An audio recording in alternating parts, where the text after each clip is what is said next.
Step away from the bike, ma'am, right now. Those 6 words spoken in front of 40 witnesses were the ones that would unravel Officer Ryan Caldwell's entire career.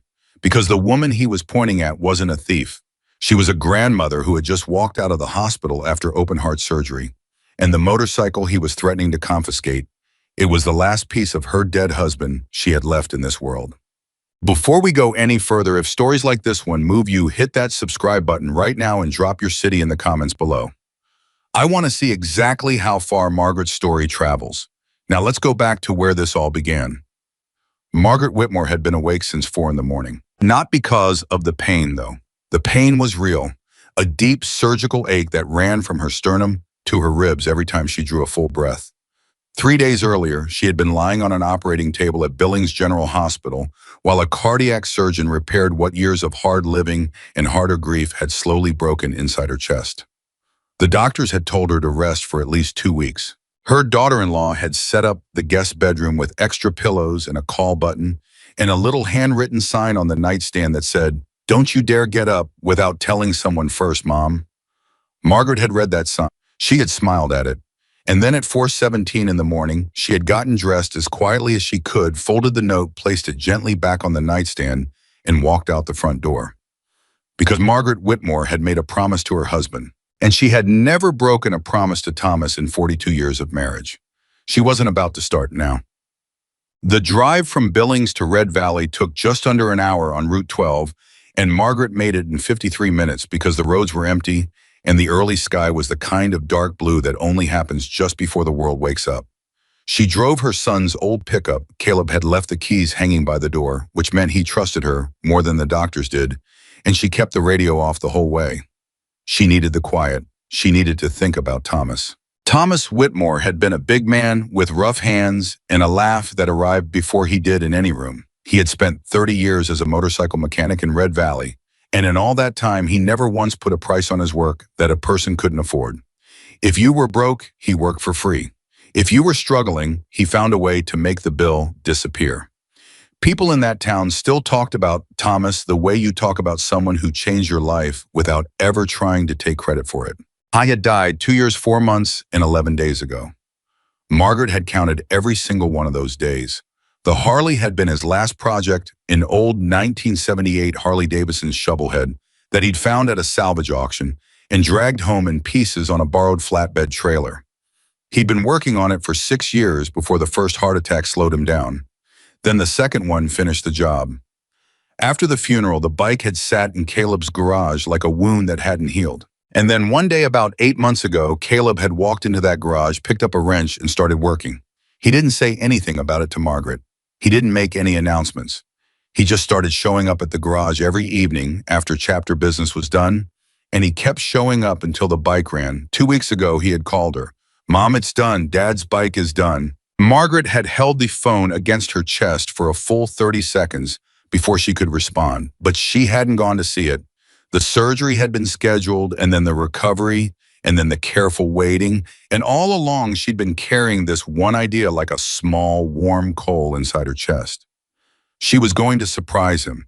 She was going to show up at Red Valley Custom Garage, where Caleb had taken the bike for a final paint detail, and she was going to pick it up herself. She was going to ride home in her son's old pickup with that Harley trailing on the flatbed behind her, and she was going to pull into the driveway, and she was going to watch her son's face when he saw it. That was the plan. That was the promise. Red Valley Custom Garage opened at 7:30, and Margaret was waiting in the parking lot when Jimmy Rourke, the owner, pulled in at 7:22. Jimmy took one look at her through his windshield and immediately got out of his truck with the expression of a man who knew he was outmatched. "Mrs. Whitmore," he said carefully, "does Caleb know you're here?" "Caleb thinks I'm resting," she said. Jimmy looked at the bags under her eyes and the careful way she was holding her left side when she breathed. "Are you supposed to be resting?" "I'm supposed to be doing a lot of things," Margaret said. "Are you going to let me see the bike or not?" Jimmy let her see the bike. Oh, it was more beautiful than she had imagined. Thomas had always talked about what it would look like when it was finished, the deep burgundy paint. The chrome engine catches the wide handlebars he preferred because of the way they sat when you cruised. He described it so many times over the years that Margaret had built a picture of it in her mind. The reality was better. Caleb had gotten every detail right. The burgundy was deep and rich, almost wine-colored in the shop lighting. The chrome was polished to a mirror. On the left panel, just below the gas cap, Caleb had added one small detail that hadn't been part of the original plan, a small engraving barely larger than a thumbnail of a set of wings. Because Thomas Whitmore had served 2 tours in Vietnam before he ever touched a wrench. Margaret reached out and touched the wings with 2 fingers. She didn't cry. She was past the point where crying was the right word for what happened to her when she thought about Thomas. It was something quieter than crying and something deeper. It was the particular grief of a person who has loved someone so completely that losing them doesn't diminish the love. It just changes where the love has to live. He would have loved it, she said quietly. Jimmy Rourke, a man who had once been arrested twice for bar fights and currently had a tattoo of a cobra on his neck, had to pretend to be very busy with a clipboard for about 30 seconds. "Yes, ma'am," he said finally. He really would have. Margaret spent almost 2 hours at the garage that morning. She filled out the paperwork. Jimmy walked her through everything: the registration, which was titled in Caleb's name, with Margaret listed as the co-owner, by Caleb's own instruction, the insurance card, the title transfer documents. He tucked everything into a manila envelope and put the envelope in the saddlebag. Then Margaret did the thing she had been planning for 6 days. She opened the small inner pocket of her coat and took out a photograph. It was the photograph, the one she had carried for 42 years through every house and every hardship and every dark night, when she wasn't sure how much more she had left in her. It was a picture of Thomas at 26 years old, standing beside his first motorcycle, grinning like the world was a gift someone had just handed him for free. She folded it carefully in a piece of flannel cloth. She placed it inside the saddlebag beside the registration envelope, and she closed the latch. "Okay," she said softly. "Okay, Thomas, let's go home." Jimmy helped her load the Harley onto Caleb's flatbed trailer and secure the tie-downs. He offered twice to drive her himself. She declined twice with the particular firmness that lets a person know the conversation is finished. She pulled out of the garage at 9:40 in the morning. She made it exactly 4 blocks before she needed to stop. The tie-down on the left side had come slightly loose on the first turn, and she wasn't about to risk Thomas's bike getting damaged on a pothole. She pulled into the parking lot of a hardware store on 5th Street, got out, carefully walked around to the trailer, and began retightening the strap. This was when Linda Parker saw her. Linda Parker had lived 3 houses down from the Whitmore family for 19 years. In those 19 years, she and Margaret had developed the kind of carefully maintained distance that exists between 2 people who fundamentally disagree on how the world should work and have made a mutual unspoken agreement to avoid discussing it. The thing Linda had never been able to tolerate, not in 19 years, not for a single day, was the motorcycles. The noise, the people, the leather and the flags, and the rumbling engines at all hours of the evening when the chapter rode through.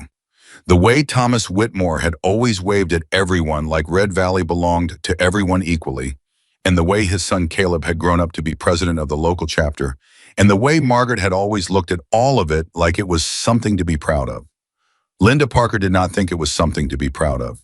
She thought it was something to be afraid of. And when she saw an old woman in a worn jacket standing beside an expensive-looking motorcycle in that parking lot, her brain did what brains do when they are already primed by years of suspicion. It skipped the part where it asked questions. It went straight to the part where it decided. Linda Parker walked back to her car, picked up her phone, and dialed 911. "Yes, I'd like to report a theft," she said. "There's an elderly woman in the 5th Street hardware store parking lot, and she's trying to take a very expensive motorcycle. The bike has been sitting in front of that store for days. I don't think it belongs to her." The dispatcher asked if she was sure. "I'm absolutely sure," Linda said. She was absolutely wrong. Officer Ryan Caldwell was 26 years old and had been on the force in Red Valley for 14 months. And he was the kind of young officer who worked hard and studied the procedures and genuinely believed in what he was doing, but who had also developed somewhere in those 14 months a habit of deciding things quickly. He'd grown up watching police procedural shows where instinct was celebrated as a superpower, and somewhere in the translation from television to real life, he had confused instinct with assumption. He arrived at the 5th Street parking lot at 9:57 in the morning. He saw an elderly woman standing beside a Harley-Davidson motorcycle that was loaded on a trailer. He saw the worn jacket and the careful way she was moving like someone in physical discomfort. He saw the motorcycle, which he recognized immediately as a restored shovelhead, worth somewhere between $18,000 and $25,000. And in the space of about 4 seconds before he had spoken a single word to her, he had already formed a conclusion. He stepped out of his patrol car and walked toward her. "Ma'am," he said, "can I ask what you're doing with that motorcycle?" Margaret looked up. She had the saddlebag open because she'd been checking that the registration envelope was still secure after the tie-down had shifted. "It's my son's motorcycle," she said. "I'm just tightening the straps. One of the tie-downs came loose." "Your son's motorcycle," Caldwell repeated. "That's right. Can you tell me your son's name?" "Caleb Whitmore." Something flickered across Caldwell's face, not recognition exactly, but something, a wariness. He looked at the bike again, then back at her. "Do you have any documentation for the vehicle?" "Right here," Margaret said, and she reached into the saddlebag. "Stop." His hand went to his radio. "Ma'am, don't reach into that bag." Margaret stopped. She looked at him steadily. "Officer, the registration is right there in the bag. I put it there myself 30 minutes ago. If you let me. Step away from the motorcycle, please." Margaret straightened up slowly. The movement cost her. She felt the pull of the surgical site, and her breath came a little faster for a moment, and she had to press her hand against her side. "Officer," she said, "I just had open-heart surgery 3 days ago. I need you to understand that I'm not—" "Step away from the motorcycle, ma'am." He said it louder the second time. Not because she hadn't heard him the first time, because someone was watching from across the street, and he wanted them to see that he was in control. By 10:05, there were 11 people watching. By 10:15, there were closer to 40. People had come out of the hardware store. A man from the coffee shop across the street had wandered over. A woman pushing a stroller had stopped on the sidewalk. 3 people already had their phones raised. Margaret stood beside the truck, 5 feet from the trailer, her hands clasped in front of her because she hadn't been told to put them behind her back yet, and she was determined to give this young man no reason to escalate. She had lived 68 years in this world. She knew what this was. She had seen it before, not in a parking lot, but in hospitals where nurses talked past her like she wasn't there, in grocery stores where managers appeared out of nowhere when she lingered too long, in offices where the person behind the desk smiled and said, "Yes, of course," and then found 14 reasons to say no. She knew what it felt like to be assessed and found wanting before you'd opened your mouth. She was not panicking. She was not crying. She was doing what she had always done, standing still, staying calm, and waiting for the moment when the truth would find enough room to get through. Officer Caldwell had spent the last 7 minutes on his radio. He'd run a check on the motorcycle's plate. The registration came back to Caleb Whitmore. He did not stop. He walked back to Margaret and said, "The registered owner is listed as Caleb Whitmore. You said that's your son?" "Yes." "He's the president of the local Hells Angels chapter." "He is." Caldwell looked at the motorcycle, then at her. "How do I know he authorized you to take this vehicle?" "Because," Margaret said very carefully, "I am co-listed on the registration, which is in the saddlebag, which I asked to show you 11 minutes ago." Caldwell stared at her. A man in the crowd, later identified as David Soren, 44, a contractor who had known Thomas Whitmore for 15 years, called out from 20 feet away. "Officer, that's Margaret Whitmore. She lives on Calhoun Street. That's Thomas Whitmore's bike. Everybody in this town knows that bike." Caldwell turned and looked at the man. "Sir, I need you to stay back." "I'm just telling you." "Sir," the word landed like a door closing. "Stay back or I will ask you to leave the area." David Soren stayed where he was. His jaw tightened, but he stayed. Margaret watched the crowd. She watched their faces. Most of them were uncertain, the particular uncertainty of people who want to help, but are afraid of what helping might cost them. She understood that too. She didn't blame them for it. The moment that changed, everything happened at 10:23. Caldwell walked to the saddlebag without asking Margaret's permission and unlatched it. "You can't," Margaret started. "I have reasonable suspicion to—" "You have a registration envelope right in front of your face," she said. For the first time, her voice cracked, not from fear, from something closer to grief, the exhaustion of a woman who has survived everything the world has thrown at her and is now standing in a parking lot being treated like a criminal because a young man with a badge made up his mind before she could say a word. Caldwell reached into the saddlebag. He pulled out the manila envelope, the registration, the title, the insurance card, every single document that proved without question that the motorcycle belonged exactly to whom Margaret said it did. He set the envelope aside on the trailer rail without opening it, and then he reached deeper into the saddlebag and pulled out the flannel cloth. Margaret's voice dropped to something barely above a whisper. "Please don't." He unwrapped it. The photograph fell. It didn't land gracefully. It hit the edge of the trailer and slid off and landed face down on the asphalt, and the glass in the small frame cracked in a line across the lower corner, right across Thomas Whitmore's boots. The crowd went quiet. Even the phones went still for a moment. Margaret did not move. She looked at the photograph on the ground and she did not move. "What is this?" Caldwell asked, holding up the flannel cloth. "That," Margaret said, and her voice was the quietest it had been all morning, "is none of your business." Caldwell looked at the photograph on the ground. Something moved behind his eyes, something that might have been recognition or discomfort or the very first edge of doubt. But he was 26 years old, and he had already committed to this, and he was standing in front of 40 witnesses, and he did not know how to back down without looking like he had been wrong from the beginning. Because he had been wrong from the beginning, and he couldn't admit it, so he kept going. "Ma'am," he said, "I'm going to need you to place your hands behind your back." The sound that went through the crowd when Caldwell said those words was not a gasp. It was something more complicated than a gasp. It was the sound of people who had been uncertain, suddenly becoming certain. Certain that something wrong was happening, certain that they were watching it, and certain that most of them were going to let it happen anyway. Because that is what people do when they are afraid and confused, and the person with the authority is the one doing the wrong thing. A young woman named Kayla. She was 22, home from college, for the summer had been walking her dog, said very loudly from the edge of the crowd. "She's a grandmother who just had surgery. You are putting handcuffs on a grandmother who just had heart surgery." Caldwell looked at her. "Ma'am, this doesn't concern you." "This concerns everybody watching," Kayla said, and she held up her phone higher. "This is being recorded."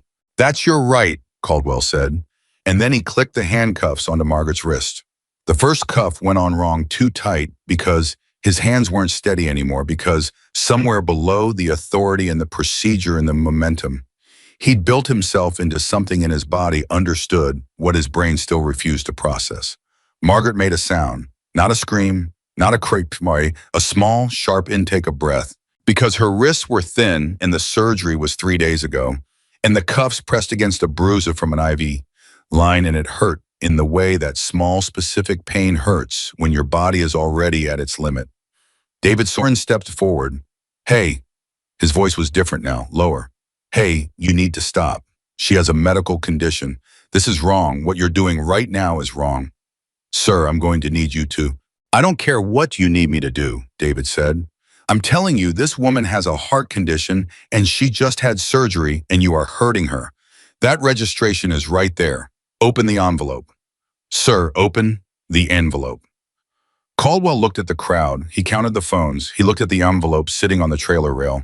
He looked at Margaret, who was standing very straight, her hands behind her back, her eyes closed, breathing through whatever the pain was doing to her. And he did not open the envelope. At 10:29, Margaret's knees buckled slightly. It wasn't a fall. It was the particular sway of a body reaching the edge of what it can sustain like a tree in wind before the real storm hits. She caught herself. She straightened, but the crowd saw it. "She's going to collapse," a woman said sharply from the back. "Somebody call an ambulance," another voice said. "She needs to sit down," said a third. Caldwell looked at Margaret, and something finally cracked through the wall he'd built around himself in the last 30 minutes. "Ma'am, are you?" "I'm fine," she said. She opened her eyes. She looked directly at him. "I have been fine for 68 years. Open the envelope, officer." "Everything you need to know is in that envelope. I am asking you very calmly to open the envelope and do what you should have done 25 minutes ago." Caldwell reached for the envelope. His radio crackled. A voice said his name and said there were reports of a large group of motorcycles on Route 12 heading toward Red Valley. Caldwell stopped reaching for the envelope. He keyed his radio. "How many?" he asked. There was a pause. The voice on the other end of the radio sounded like a person who was looking at something they hadn't been prepared to see. "A lot," the voice said. "Officer Caldwell, there are a lot of motorcycles." 12 miles away on Route 12, Caleb Whitmore was riding his personal bike at the front of a column that stretched back so far he couldn't see the end of it in his mirrors. He had received a text at 10:07, 4 words, "Mom needs you now." The text was from Jason Miller, 23 years old, a delivery driver who had been parked outside the hardware store eating a breakfast sandwich when the patrol car had rolled in. Jason had recognized Margaret immediately. He'd grown up 2 streets over from the Whitmore house, and Margaret had been the woman who left cookies on the porch for the neighborhood kids at Christmas. He had watched for 3 minutes. He had waited to see if someone else would do something. When no one did, he had sent that text. Caleb had read the text once. He had not called his mother. He had not asked for clarification. He had not taken a moment to assess the situation. He had raised his right hand in the air, and 273 people had turned their engines on. He had raised his hand a second time, and they had started moving. By the time the column reached the edge of Red Valley city limits, other chapters had heard what was happening. The nearest chapter had turned out immediately joined at the county road junction by members who had been called by text and by phone and by the particular rapid spread of information that happens in a community where everyone knows everyone, and the message is someone hurt one of ours. 500 motorcycles, not a threat, a family. In the parking lot on 5th Street, the sound arrived before the sight. It started as a low-frequency something you felt more than heard, a vibration in the air that made the loose change in people's pockets rattle and the coffee and paper cups tremble. And then it got louder and louder, and the crowd in the parking lot turned almost as one toward the street. And the motorcycles came. Not fast, not aggressive. They moved in formation, deliberate and slow, filling the road in a column that seemed to have no end. And when the front riders reached 5th Street and turned and began filing into the parking lot and the street around it, people on the sidewalk stepped back automatically. Not from fear exactly, but from the sheer presence of the thing. Margaret heard the engines. She didn't turn around. She kept her eyes on Officer Caldwell, and she watched his face change. Not all at once, in pieces, like a wall with water coming through it, first one crack, then another, then the whole structure becoming suddenly and obviously unsustainable. He had gone pale. His hand was on his radio, but he wasn't keying it. He was looking past Margaret at the column of motorcycles and calculating something, and whatever he was calculating, the answer was clearly not reassuring. The engines cut one by one in a wave from the entrance inward. The silence that followed was enormous. 500 people on motorcycles, and not one of them spoke. The only sound was the slight wind, and distantly one of the phones in the crowd playing its own footage back on the screen. Caleb Whitmore dismounted. I was a large man, 6'3", wide in the shoulder, with hands like his father's and his father's eyes, which were the kind of dark brown that can look either warm or very serious, depending on what they are looking at. Right now they were looking at his mother's hands behind her back, and at the cracked photograph on the ground, and at the envelope sitting unopened on the trailer rail. He walked across the parking lot. The crowd parted, not because they were afraid, because they recognized that something was happening that had its own gravity, its own course, and the right thing to do was simply to step aside and bear witness to it. He reached his mother. He stood in front of her. He looked at her for a long moment, at the careful way she was holding herself, at the bruise visible on her left wrist above the cuff, at the steadiness in her eyes that had never once failed in all the years he had known her. "Hi, baby," Margaret said. And Caleb Whitmore, president of the Red Valley Hells Angels chapter, a man who had stood in rooms full of people who wanted to intimidate him without ever once looking away, pressed his eyes shut for exactly 2 seconds. Then he turned to Officer Ryan Caldwell. "Why," he said quietly, "did you decide my mother was guilty before you looked at the evidence?" Caldwell opened his mouth. Nothing came out.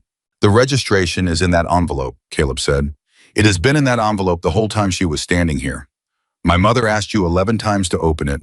I am asking you now in front of all these people to open it." Caldwell looked at the envelope. His hand moved slowly. He picked it up. He opened it. He read the registration.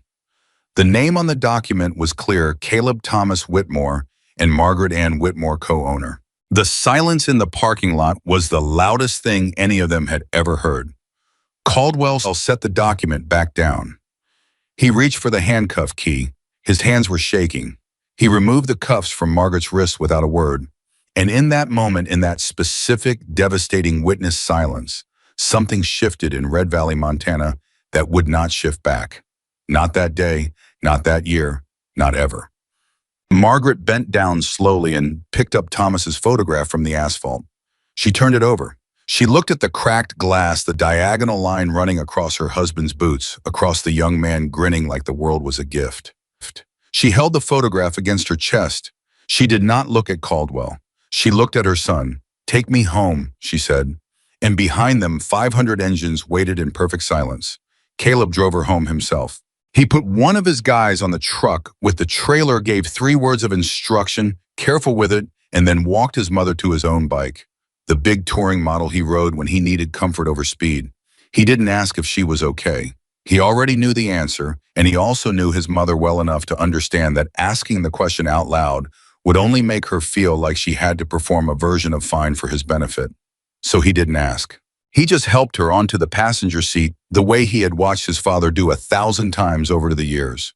One hand steady at her elbow, the other firm at her back, never rushing, never making her feel fragile, even when she clearly was. "You know you weren't supposed to leave the house this morning," he said when the engine was running and the crowd was behind them. "I know," she said. "The doctor said 2 weeks. The doctors don't know everything." He looked at her in the mirror. He could see her face in it, that particular composed expression she'd worn his entire life. The one that meant, "I have made my decision and I am at peace with it, and you may have opinions, but they will not change anything." He shook his head slowly. "You are exactly like him," he said. She put her hand on his shoulder lightly, the way she used to when he was a boy, and he was upset about something, and she wanted him to know she was there without turning it into a discussion. "I know," she said again, and they rode home. Behind them, the column of motorcycles moved out of the parking lot in a slow-ordered progression, the way a river settles after something has disturbed it, not calm exactly, but purposeful. Directed, moving towards something rather than away from it. The something they were moving toward would take several more months to fully arrive. But it had started. In a parking lot on 5th Street with a photograph on the ground and an envelope nobody opened for 25 minutes, it had absolutely irreversibly started. Back in that parking lot, Officer Ryan Caldwell was still standing beside his patrol car. He had not moved since Caleb rode away. Around him, people were dispersing slowly, but not the way crowds usually disperse after something ends. They were dispersing the way people disperse when something has happened that they are not finished processing, when they know they will be thinking about it for a long time, and they need to go somewhere private to do that thinking. A few of them looked at Caldwell as they passed. None of them said anything. They didn't need to. Caldwell picked up the envelope from where it had been left on the trailer rail. He looked at the registration again, though he had already read it and already understood it and already known from the moment he opened it exactly how completely wrong he had been. He set it back down. He stood there alone in an empty parking lot with the crease of the handcuff key still in his palm and the memory of that small, sharp sound Margaret had made, and he began to understand something about himself that he was not going to be able to unknow. He had been so sure. He had been so absolutely, completely professionally sure. And he had been wrong about every single thing. He got into his patrol car and sat there for a long time before he started the engine. What he didn't know yet, what none of them knew yet, was that the parking lot was not the end of anything. It was the precise and specific beginning. Because Jason Miller, 23 years old, delivery driver, childhood neighbor of the Whitmore family, had been recording from the moment he sent that text. He hadn't lowered his phone once. Not when the crowd gathered. Not when the cuffs went on. Not when the photograph fell. Not when the engines arrived. Not when Caleb walked across the parking lot. Not when Caldwell opened the envelope and his face did what it did. Jason had the whole thing, 12 minutes and 44 seconds of unbroken footage, and he had no idea what to do with it. He sat in his delivery van in the hardware store parking lot for about 8 minutes after everyone else had gone, eating the last cold bite of his breakfast sandwich and watching the video play back on his phone. He watched Caldwell say, "Step away from the bike." He watched the documents being ignored. He watched the photograph fall. He watched the cuffs go on. He watched Margaret's knees buckle and then steady. He watched Caleb walk across the parking lot. He watched the envelope being opened. He watched Caldwell's face. Then he watched the whole thing again. Then he called his older sister, Renee, who worked in digital marketing and had once gotten a local story picked up by the regional news when she shared it strategically to the right people. Renee, he said when she picked up, I have a video and I don't know exactly what I'm doing, but I think a lot of people need to see it. Renee said, send it to me right now. He sent it. 22 seconds later, she called back. Jason, she said, and her voice had the careful steadiness of someone who is trying not to alarm a person they love, while also conveying the urgency of a situation that is genuinely urgent. I need you to understand that this video is going to be seen by a very large number of people. How large? I don't know, but large. Are you okay with that? Jason thought about Margaret's face when the photograph hit the ground. He thought about the sound she had made when the cuff went on wrong. He thought about 40 people standing in a parking lot watching something wrong happen, and most of them staying quiet because being quiet felt safer than speaking. Yes, he said, I'm okay with that. Renee posted it at 11:14 in the morning. By noon, it had been viewed 40,000 times. By 2 in the afternoon, it had been shared to 3 national news aggregator accounts. In the comments sections, we're already doing what comment sections do, fracturing into argument, into outrage, into the complicated, loud chorus of people who have opinions about things they did not witness firsthand. But underneath all of it, one thing was consistent. Thousands of people watching that video were watching the moment the photograph fell, and thousands of people were watching Margaret's face when it did. And whatever their opinions were about police and bikers and old women in parking lots and small Montana towns, almost all of them agreed on one thing. That moment was not right. What happened to Margaret Whitmore in that parking lot was not right, and somebody needed to say so. That afternoon at 12:40, Margaret's phone started ringing. She was lying on the couch in Caleb's living room with a blanket over her and an ice pack on her left wrist where the cuff had pressed too hard against the bruise. The television was off, the house was quiet. 3 of Caleb's people were outside, not crowding the space, just present the way they had always been around the Whitmore house. When something was wrong, steady and reliable in the way that community is when it is functioning the way community should. Her phone rang with an unfamiliar number, and she almost didn't answer. She answered. Mrs. Whitmore. The voice was professional female, slightly breathless, in a way that suggested the woman on the other end had been doing something fast-paced, and this call was an interruption from it. My name is Sandra Leach. I'm a producer with the regional affiliate for KRTV. We're covering a story that we believe involves you, and I was hoping. How did you get this number? Margaret asked. A brief pause. It was provided to us by someone at your mechanic's garage. Jimmy, Margaret thought. She was going to have a conversation with Jimmy. I don't think I'm interested, Margaret said.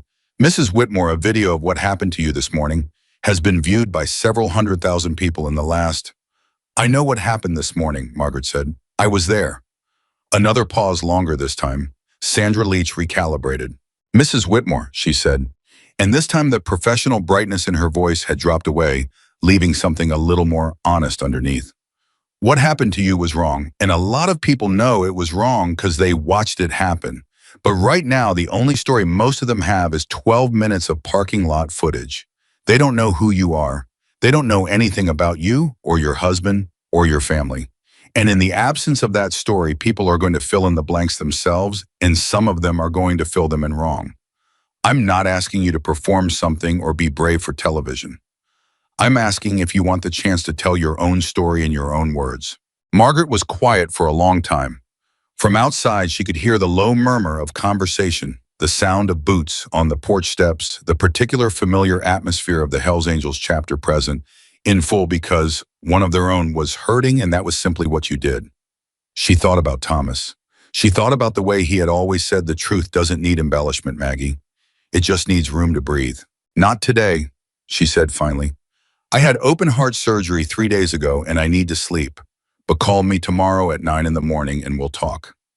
She hung up. Caleb appeared in the doorway. Who was that television? Margaret said. He leaned against the doorframe. What did you tell them? I told them to call back tomorrow.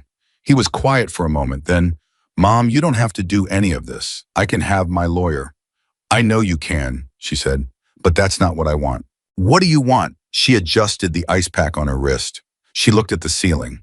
I want people to understand that what happened to me today happens to people who don't have 500 motorcycles coming when they call, she said. That's what I want. Caleb said nothing. He crossed the room and sat beside her on the couch the way he had when he was small, and the world was confusing and she was the person whose presence made it less confusing. They sat together without speaking for a while. The ice pack grew warm. Outside, the engines were quiet. Thomas's Harley was in the garage, finally home, and the video kept spreading. By 6 o'clock in the evening, the number was past 2 million. The police department's public information officer had already issued one statement that managed to say very little in a considerable number of words.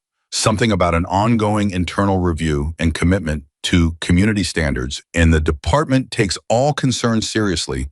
And that statement had been shared approximately 4,000 times, most of those shares accompanied by the kind of commentary that made it clear the public was not satisfied with it. The department's internal phone lines had been ringing since noon. The chief of police, a man named Gerald Howell, who had spent 22 years building a department that functioned on the relationship between the community and the badge, sat in his office at 4 in the afternoon and watched the video 3 times. After the third viewing, he called his deputy chief into the office.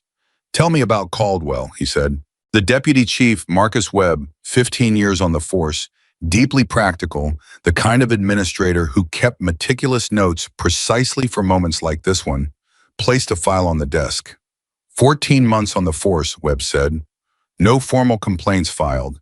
2 informal verbal complaints about his manner during traffic stops, both noted, neither escalated. 2 commendations, good paperwork, responsive to calls, ambitious. Howell looked at the file without opening it. Did he receive the community engagement training we ran in March? Webb was quiet for a moment in a way that answered the question. He was on leave during the March session, Webb said. He hadn't been rescheduled yet. Howell looked at his deputy. "Get me a meeting with the union rep and legal counsel first thing tomorrow morning," he said.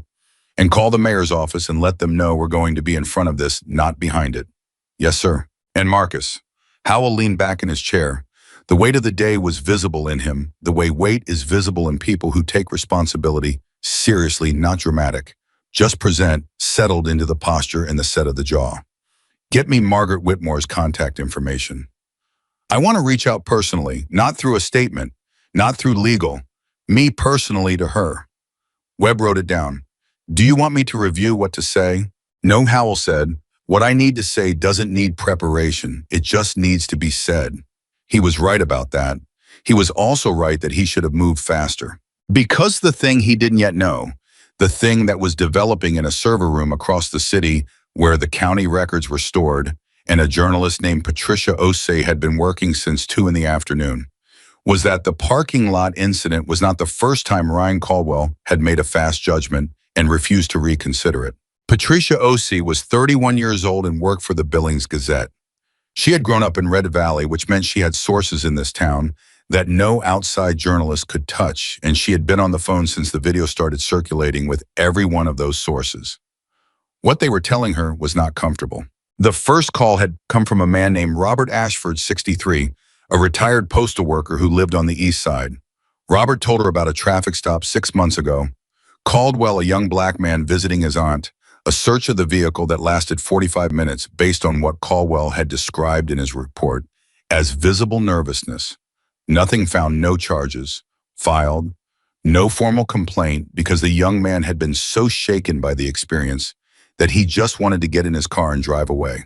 The second call had come from Maria Gutierrez, 47, who ran a laundry service. 3 months ago, a misunderstanding about a van parked outside a business. Caldwell, the same pattern assumption, first evidence, second retreat without acknowledgement of the error. Neither of these people had filed formal complaints. Both of them said the same thing when Patricia asked why. What was the point? Who would have listened? Patricia wrote down everything they said. She wrote down the timeline of the parking lot incident in meticulous detail, cross-referencing the video timestamps with the call log she'd obtained from the dispatch records. And then she wrote a headline. She didn't publish it yet. She called her editor first. "I have the Whitmore story," she said, "but it's bigger than the parking lot." Her editor said, "How much bigger?" Pattern of behavior going back at least 6 months. 2 additional incidents with similar characteristics. Targets who didn't have the resources or the platform to be heard. There was a silence on the other end. "How solid is it?" "Solid enough," Patricia said. "I need 1 more day to nail the last piece." You've got until tomorrow at bite, her editor said. And Patricia, be thorough. This is going to make noise. It's already making noise, she said. I'm just trying to make sure the right things get heard in it. She hung up and went back to her notes. Meanwhile, in the Red Valley Police Department, Ryan Caldwell was sitting in a conference room with his union representative and two department supervisors, and he was going through what had happened step by step, the way you do in an internal review, except that the step-by-step was not going the way he had hoped. Because when you have to explain each decision in sequence, the initial approach, the dismissal of the registration, offer the refusal to listen to witnesses, the search of the saddlebag, the photograph of the cuffs, when you have to explain each one in order, the cumulative picture becomes impossible to argue with. His union representative, a careful man named Phil, had listened to the sequence without interrupting.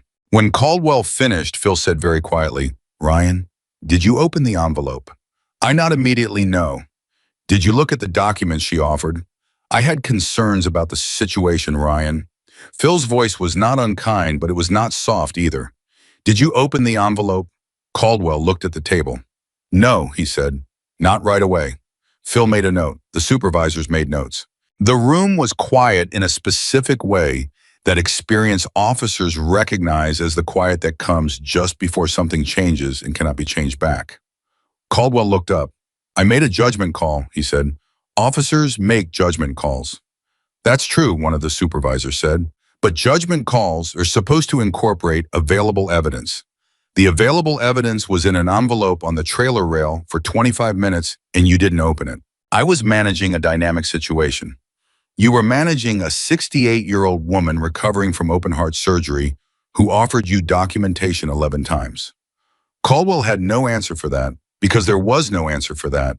There was only the fact of it, the plain documented, witness-recorded, undeniable fact that he had looked at Margaret Whitmore and decided what she was before she had opened her mouth, and nothing she had said or offered or provided in the following 32 minutes had been enough to make him reconsider that decision. And that was not a judgment call. That was something else, something with a name he was not ready to say out loud yet. But that name was in the room with them, as present and unmovable as the table between them, and all four people in that conference room knew it. Phil closed his notepad.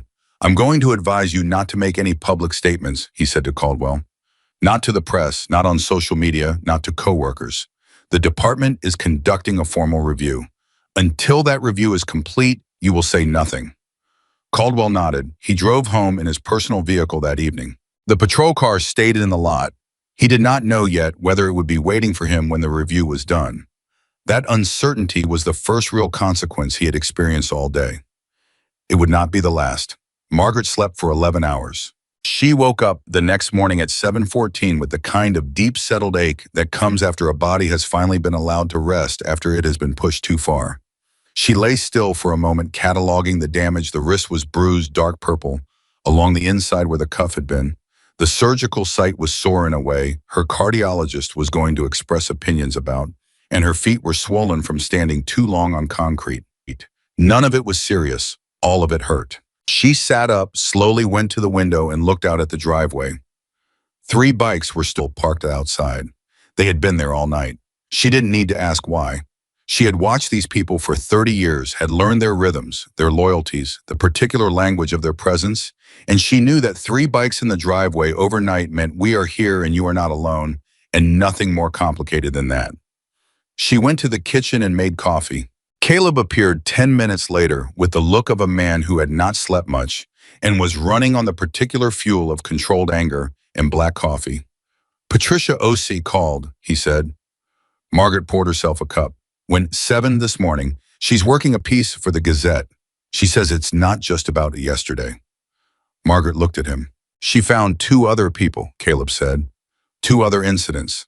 Similar situations. Same officer, nobody filed a complaint because..." He stopped, pressed his mouth flat, tried again. "Because they thought no one would listen." Margaret wrapped both hands around her mug. "And will someone listen now?" she asked. Caleb looked at her. "The whole country is watching, Mom." She thought about that. She thought about the weight of being seen, the specific responsibility of it, because visibility was not the same as justice. Visibility was just the beginning of the conversation. The conversation still had to go somewhere. Real had to end somewhere that mattered for the people who would come after the people. Nobody was watching the Robert Ashfords and Maria Gutierrezes, who would be standing alone in parking lots with no video and no 500 motorcycles and no cameras trained on their faces. "I'm calling Sandra Leach back at 9, she said. "And then I'll talk to Patricia." "You don't have to do either of those things," Caleb said. "I know I don't have to," Margaret said. "But those other people, the ones who thought nobody would listen, they deserve to have their stories told too. And I'm the one who happens to be standing where people can hear me right now." Caleb was quiet. He refilled his coffee. He sat down across from her. "There's something else," he said. His tone shifted slightly, became more careful. The particular care of someone who is about to say something that they know will hit hard, and they want to make sure the landing is as soft as it can be given that it's still going to hurt. Margaret set down her mug. "Okay," she said, "tell me."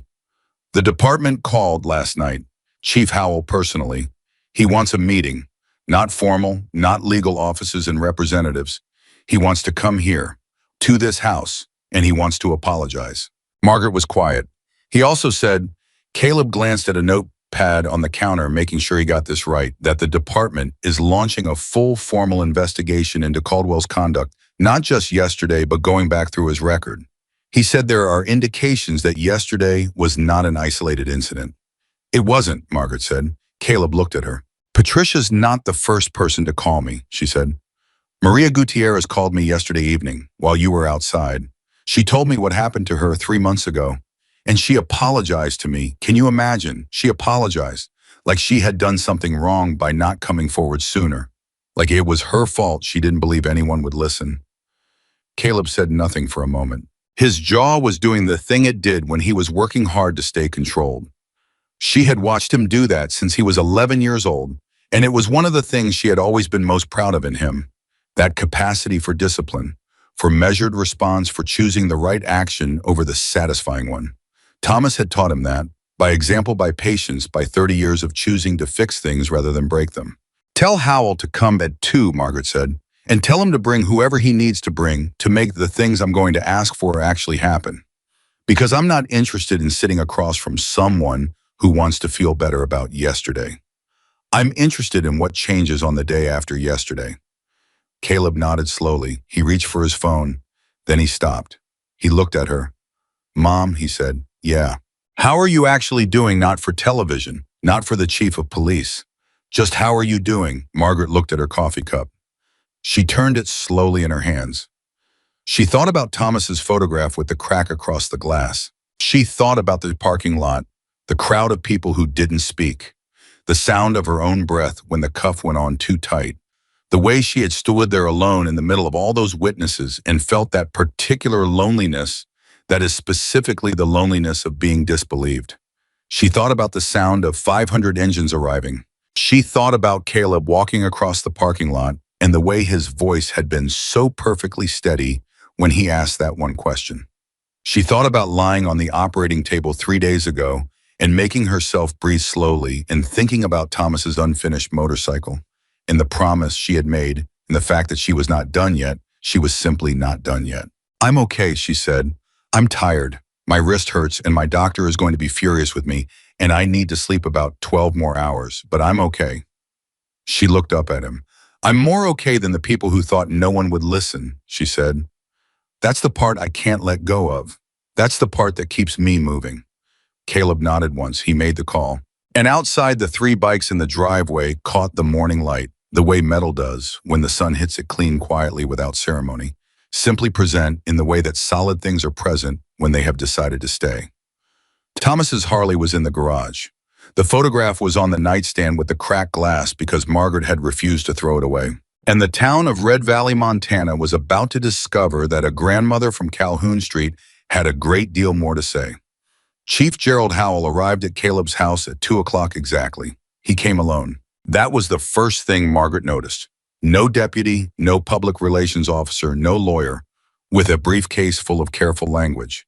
Just Gerald Howell, 54 years old in his dress uniform, standing on the front porch of a house surrounded by motorcycles with his hat in his hands. Caleb answered the door. The two men looked at each other for a moment, the chief of police and the president of the local Hells Angels chapter. And something passed between them that was not warmth exactly, but was not hostility either. It was the recognition of two people who have been circling each other for years in a small town and understand in this specific moment that they are on the same side of something for the first time. Chief, Caleb said. Mr. Whitmore, Howell said. Dawn, and thank you for letting me come. My mother asked you here, Caleb said. Thank my mother. He stepped aside. Howell walked in. Margaret was sitting at the kitchen table with her coffee and her notepad and the reading glasses she always pretended she didn't need. She looked up when he came in, and she studied him the way she studied everyone, not unkindly but completely taking in the whole picture before she decided what she thought of it. Howell sat down across from her without being asked. He placed his hat on the table.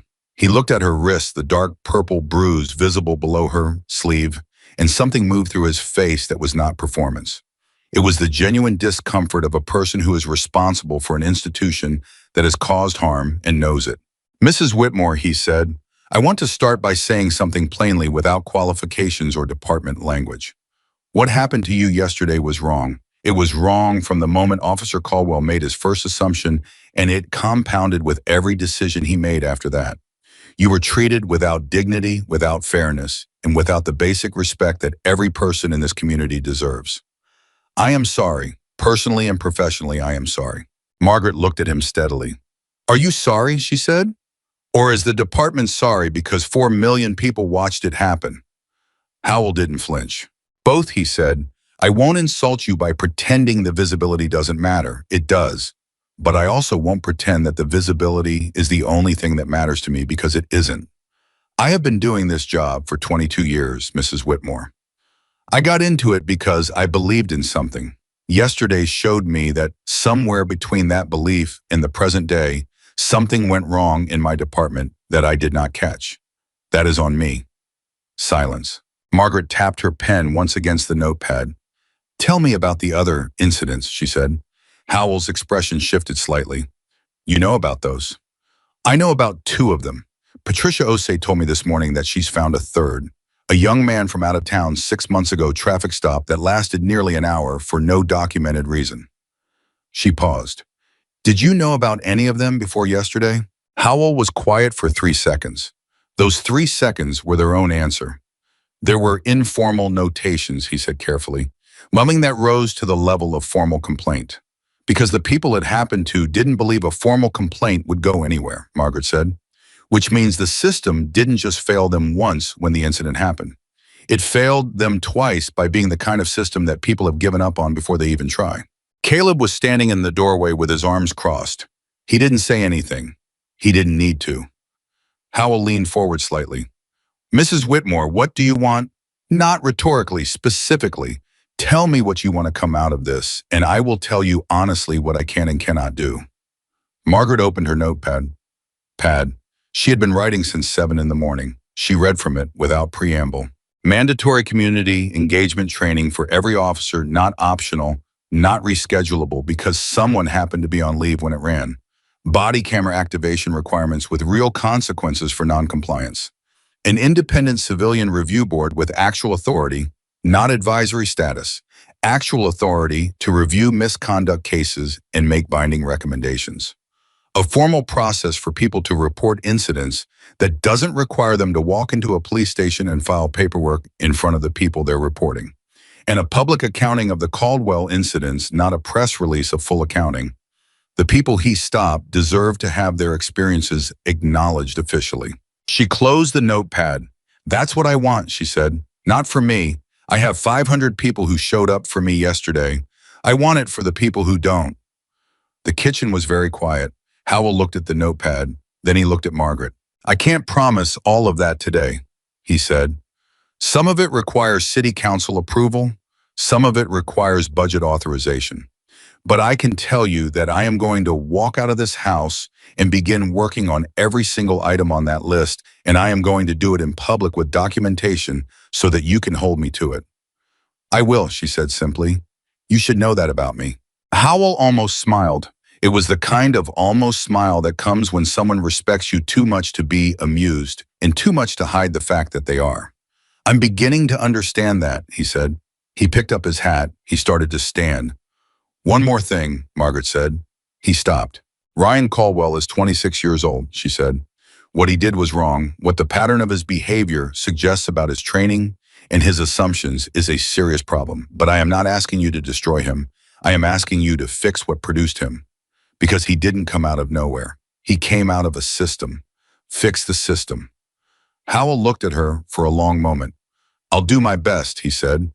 I know you will, she said, or I wouldn't have let you in the door. He left. Caleb waited until the car pulled away, and then he came and sat down at the table and looked at his mother's notepad. You wrote all that this morning, he said. I woke up at 4, she said. Old habit. He shook his head slowly. He's going to try to bury some of that in committee reviews and budget cycles. I know, she said. That's why Patricia Osei is publishing her piece tomorrow, and Sandra Leach is running her interview Thursday, and I have a meeting with the mayor's office on Friday. Caleb stared at her. Mom, don't look at me like that. I'm not fragile. You had open heart surgery 6 days ago. Thomas had a heart attack and spent the next 3 months rebuilding an engine, she said. It's genetic. He laughed. It was a short, surprise laugh, the kind that gets out before a person can decide whether it's appropriate, but it was real, and it broke something open in the room that had been too tight since the day before, and for a moment they were just a mother and son at a kitchen table, laughing at something the man they both missed would have said himself. Then Caleb's phone rang. He looked at the screen. His expression changed. It's Phil Donovan, he said, Caldwell's union rep. Margaret looked up sharply. Why is he calling you? I don't know, Caleb answered. Yeah, he lit. The silence lasted about 40 seconds. Margaret watched her son's face move through something complicated. Surprise, then a kind of grim understanding, then something she couldn't quite name. Okay, Caleb said. I'll let her know. He hung up. He set the phone down on the table very deliberately. Ryan Caldwell, he said slowly, is requesting a meeting with you. The kitchen held its breath. Not through legal channels, Caleb continued. Not through the department. He called Phil directly off the record and asked if there was any possibility of sitting down with you personally. Phil says Caleb checked the notepad he'd been writing on during the call. Phil says he's not doing well, says he watched the video last night and didn't sleep. Margaret was very still. Phil wants me to tell you, Caleb said, that this is completely your choice and that nobody is going to pressure you either way and that whatever you decide is the right decision. Margaret looked at the notepad with her list on it. She thought about what she had told Howell. I am not asking you to destroy him. Fix the system. She thought about 26 years old. She thought about television shows everyone watched and absorbing the same assumptions. Everyone absorbed entering a system that had not bothered to properly train him before sending him out into a community with a badge and the authority to make decisions that change people's lives. She thought about how she had always had believed it through every hard thing life had handed her, that people were redeemable, that the capacity for genuine change existed in almost everyone, that the question was never really whether a person could change, but whether the right conditions ever arrived to make change possible. Tell Phil yes, she said. Caleb looked at her. Mom. Tell him yes, she said again. Thursday, here, 1 hour. No cameras, no press, no recordings. Just him and me and whoever he wants to bring for support. She paused. And you. I'll be civil, Caleb said in a tone that suggested he was making a genuine effort. I know you will, Margaret said, because that's what your father would have done. That settled it. That always settled it.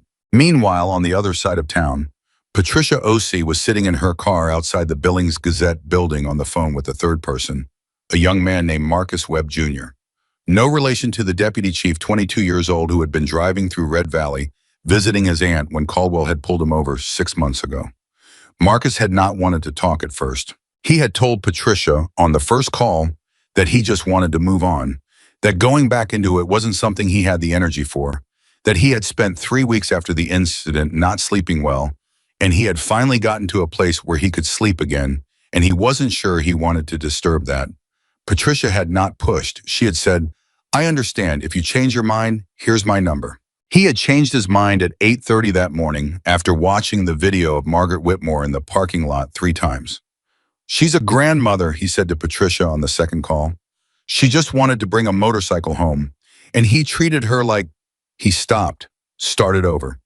He treated her the way he treated me, and she's a grandmother. Tell me what happened, Patricia said. So he told her. Oni had been driving his aunt's car, a newer model sedan, well-maintained, no violations on Route 12 at 2 in the afternoon. Caldwell had pulled up behind him and run his plates. The plates were clean. Caldwell had pulled him over anyway. He had sat on the side of Route 12 for 47 minutes. Caldwell had searched the car with Marcus's reluctant consent given after Caldwell had explained in a tone that made it clear refusal would make things considerably more complicated, and found nothing. Because there was nothing to find. When Caldwell finally let him go, he hadn't apologized. He hadn't explained. He had simply handed Marcus his license back and said, "Drive safe," as if the previous 47 minutes had been a mutual and agreeable experience. Marcus had driven 2 miles before he had to pull over because his hands were shaking too hard to hold the wheel straight. He had never filed a complaint. "My aunt told me not to," he said to Patricia. "She said it wouldn't go anywhere and it would only make things worse for me." And I believed her, because she'd lived in this town for 30 years and she knew. He paused. "Mrs. Whitmore is making it go somewhere. She's the reason I'm talking to you." "Can I quote you?" Patricia asked. Marcus was quiet for a moment. "Yes," he said. "Use my full name, Marcus Anthony Webb II. I want it on record." Patricia wrote it down. She ended the call and sat in her car for a moment looking at her notes. 3 people, 3 incidents, 1 officer, a pattern that had been visible if anyone had been looking in the right places for at least 6 months. She thought about all the people who hadn't called her, because you never knew the full number. That was the thing about this kind of harm. You only ever saw the ones who decided to speak, and behind them, there was always a larger invisible count of people who had decided for perfectly rational reasons, rooted in perfectly real experiences, that speaking was not worth what it cost.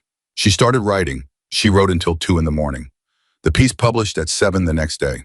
It was 6,000 words, and it named every name that the people involved had given her permission to name, and it documented every incident with timestamps and cross-references and the exact language from Caldwell's official reports, which Patricia had obtained through a public records request she had filed the previous afternoon. The headline read, "One officer, 3 incidents, a community that stopped believing anyone would listen." By 9 in the morning, it had been read 400,000 times. By noon, it had been picked up by the Associated Press. By 3 in the afternoon, the Red Valley Police Department had announced the formal suspension of Officer Ryan Caldwell, pending a comprehensive review of his conduct record. Caldwell heard about the suspension from Phil Donovan, who called him at 3:17. "I was sitting in his apartment. He had not left since the morning after the parking lot. He had watched the video 7 times, not from self-punishment, or not only from self-punishment, but because something in him kept needing to look at it, kept returning to the 12 minutes of footage, the way a person returns to a wound to check whether it is still real. It was still real every time. He watched himself, say, step away from the bike, and he watched himself reach into the saddlebag, and he watched the photograph fall, and he watched Margaret's face, and he watched the envelope sitting unopened on the trailer rail for 25 minutes, and he thought with the specific clarity that arrives after the adrenaline is completely gone and the justifications have all dissolved, I knew. Somewhere in those 25 minutes, I knew I was wrong, and I kept going anyway. That was the part he couldn't get past. Not the initial mistake he had been working on, accepting the initial mistake. People made initial mistakes. Assumptions were trained into people, baked in by culture and media, and 1,000 unconscious messages absorbed over a lifetime.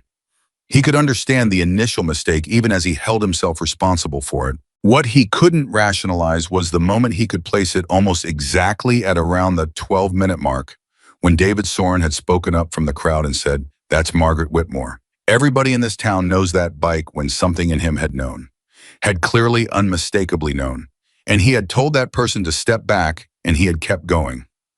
That was a choice, not an assumption, a choice. And the difference between those two things was the difference between a mistake and something worse. Phil told him about the suspension. Caldwell said, "Okay."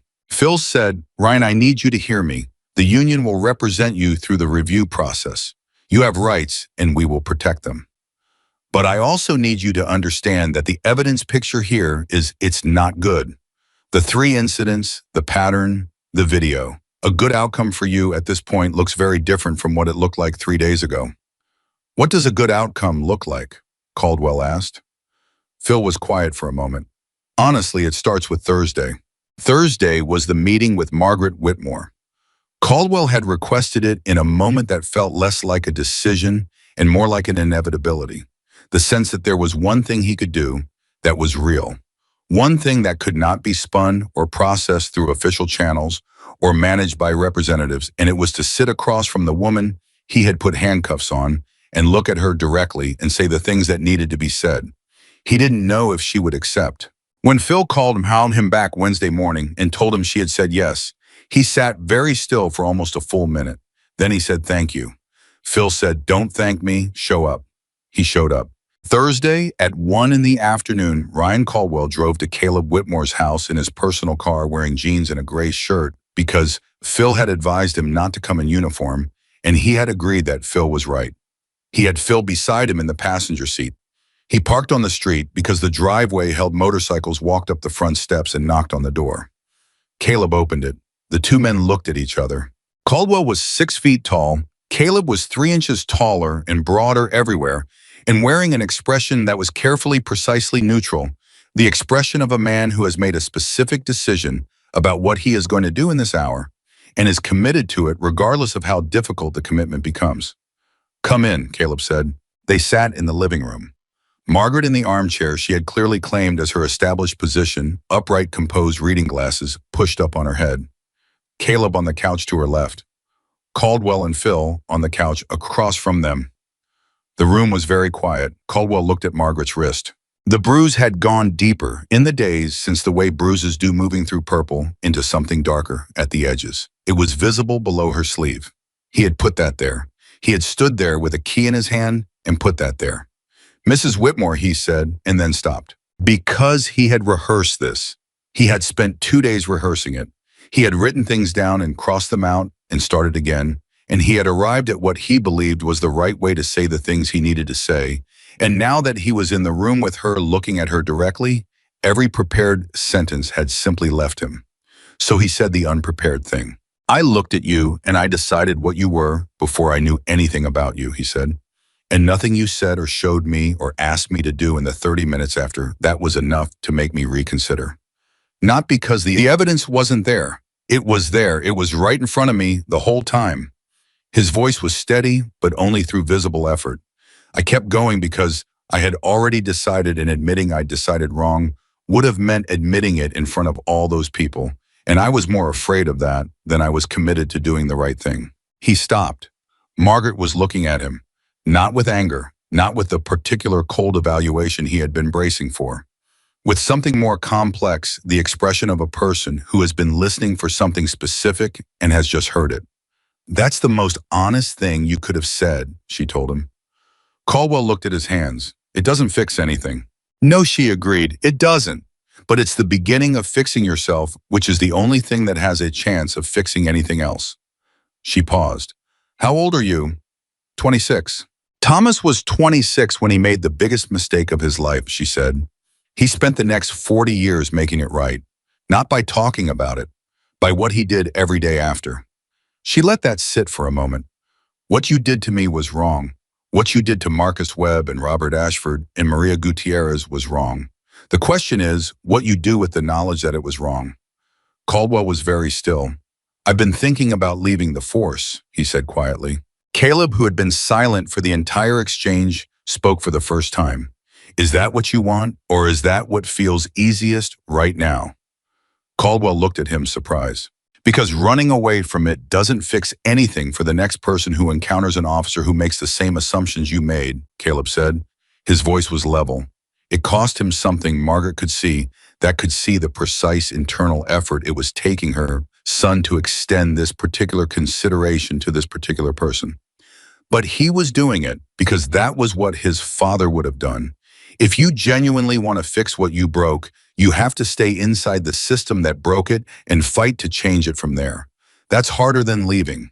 It's also more useful. The room absorbed that. Phil Donovan was writing nothing. He had stopped writing the moment Caldwell started talking and had simply been listening with the expression of a man who has been in a lot of difficult rooms in his career and knows when something real is happening. The review will determine whether I still have a badge to go back to, Caldwell said. It will, Caleb said. But what you do now, how you behave during this process, whether you cooperate fully, whether you tell the truth about all of it, including the other incidents that will determine what kind of person goes back to work with or without a badge. Margaret reached forward and picked up her coffee cup. She took a slow sip. She looked at Ryan Caldwell over the rim. I'm going to say something to you that I want you to remember, she said. Not because I think you deserve it, but because I think it might be useful. Are you listening?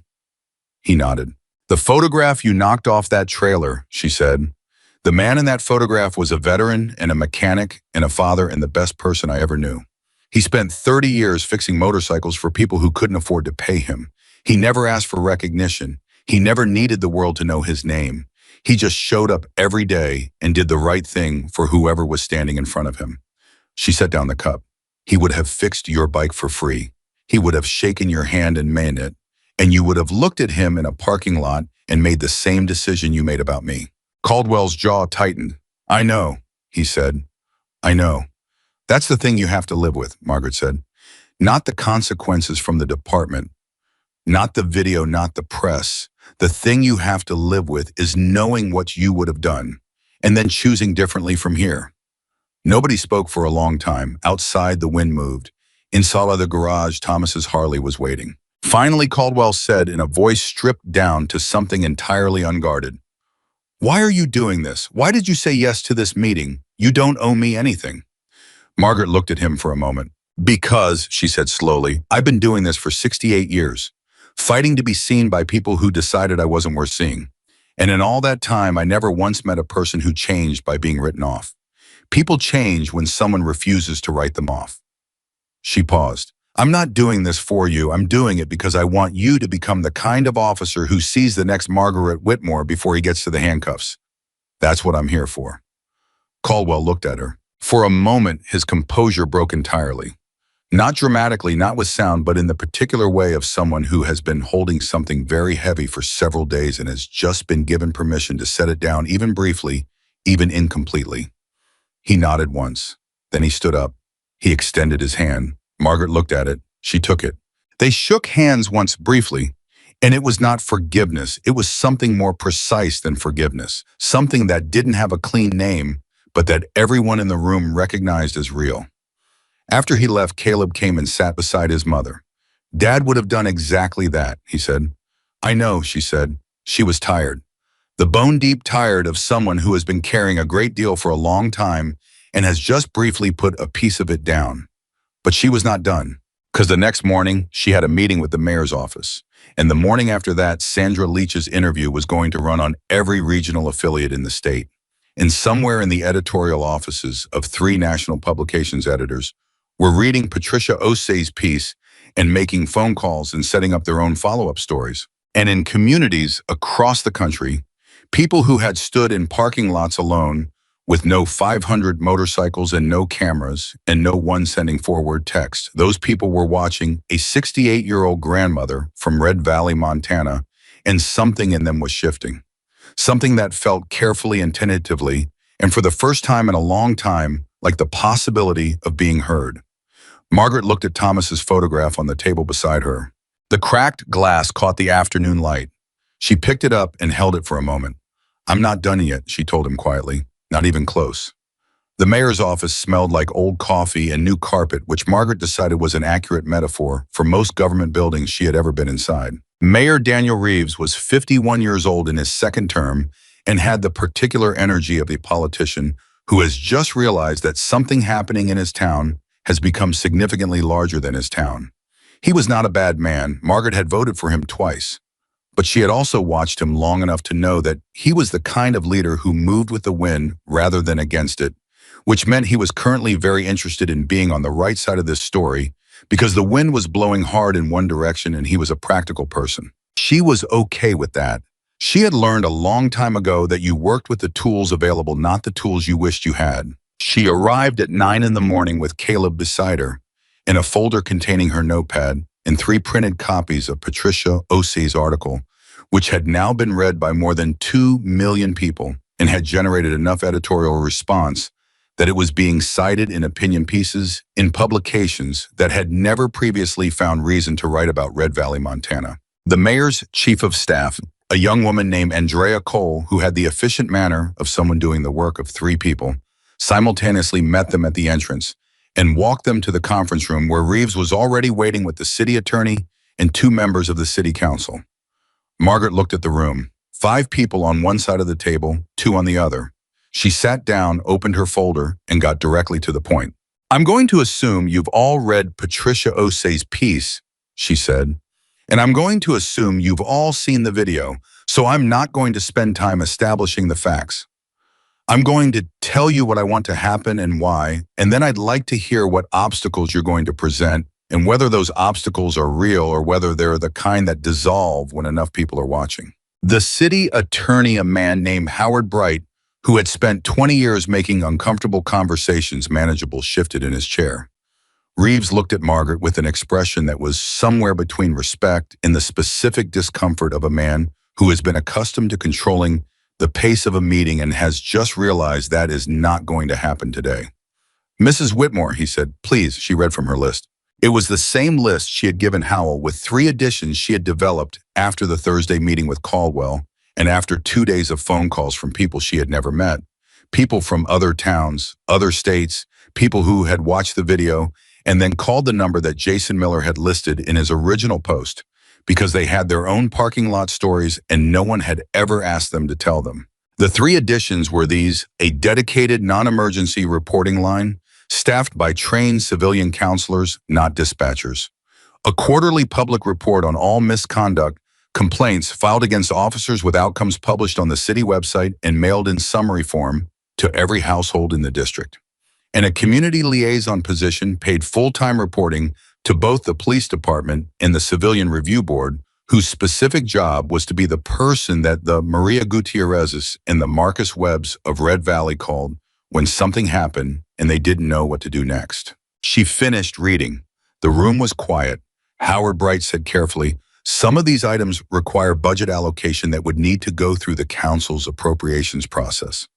"Then start the process," Margaret said. "I'm not asking for it to happen tomorrow. I'm asking for it to be started today on the record with a timeline." Reeves looked at the 2 council members.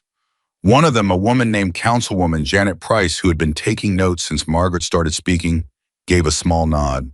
"The Civilian Review Board is something we've discussed before," Price said. "It stalled in committee 18 months ago because there wasn't sufficient community momentum."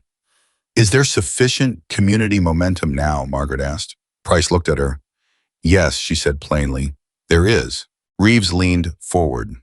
"Mrs. Whitmore, I want to be transparent with you about something. The attention this situation has received nationally, has created a context in which acting quickly feels politically necessary. I want you to know that I am aware of how that looks, and I want to tell you that despite how it looks, my commitment to following through on these changes is not contingent on the news cycle." Margaret looked at him for a long moment. "I appreciate you saying that," she said. "I'll believe it when I see the Civilian Review Board seated and the first quarterly report published. Until then, I'm going to keep being a person who attends public meetings and asks questions." Reeves said, "I wouldn't expect anything else." "Good," yet she said. "Then we understand each other." The meeting lasted 2 hours and 40 minutes, which was longer than anyone on the mayor's side had planned for. By the end of it, there was a written commitment, not a press release, an actual written commitment with signatures to begin the formal process for each item on Margaret's list within 30 days, with a public update scheduled at the city council meeting 6 weeks out. Andrea Cole walked them to the exit. At the door, she stopped. She said quietly, so that only Margaret could hear, "Mrs. Whitmore, my mother had something like this happen to her 10 years ago in Missoula. She never told anyone outside the family." A pause. "Thank you." Margaret looked at her. She thought about all the Andrea Coles, the ones who had watched something happen to someone they loved and stayed quiet because the world had taught them that quiet was the only option. "Tell your mother," Margaret said, "that she's not the only one." She walked out into the morning. The story broke wider 3 days later. Not because of anything Margaret did, not because of the mayor's commitment or the department's investigation or Patricia Osei's article. It broke wider because of Linda Parker. Linda Parker had, since the morning of the parking lot incident, been operating under the assumption that because she had not been publicly named in the original video, because the camera had caught the incident, but not the phone call that had initiated it, she was safely peripheral to the story. She had told two neighbors that she had simply reported what she saw, that she had been a concerned citizen doing her civic duty, that anyone would have called in a suspicious situation. One of those neighbors had been a woman named Carol Finch. Carol Finch had known Margaret Whitmore for 31 years. Carol had listened to Linda's account with the careful, neutral expression of someone who is hearing something that requires a response, but who is deciding what kind of response it deserves. She had waited 3 days. Then she had called Patricia Osei. Patricia, who was already working on the follow-up to her original piece, listened to what Carol told her, verified the detail through dispatch records. She had already obtained and published a second piece at 7 in the morning on a Tuesday with the straightforward headline, "The call that started it, false report identified in Whitmore incident." The piece did not name Linda Parker. It did not need to. Linda Parker had told enough people, enough details, that within 4 hours of the piece publishing, her name was circulating in the comments with a specificity that made it clear several Red Valley residents had connected the dots independently. Linda's phone rang at 8:15 that morning. It was her daughter calling from Denver. Mom to her daughter said, in the tone of someone who has just read something online and is trying to decide how upset to be and is landing fairly decisively on very upset. "Mom, did you make that call?" "I reported what I saw," Linda said. "You reported an old woman recovering from heart surgery loading her son's motorcycle onto a trailer. You reported that as a theft." "I didn't know." "You didn't try to know," her daughter said. "That's what it says in the article. You didn't ask her anything, you just called." Linda was quiet. In the silence, her daughter said the thing that cut deepest. "I know you don't like the motorcycles, Mom. I know you've never liked that family. But she just had heart surgery, and you called the police on her."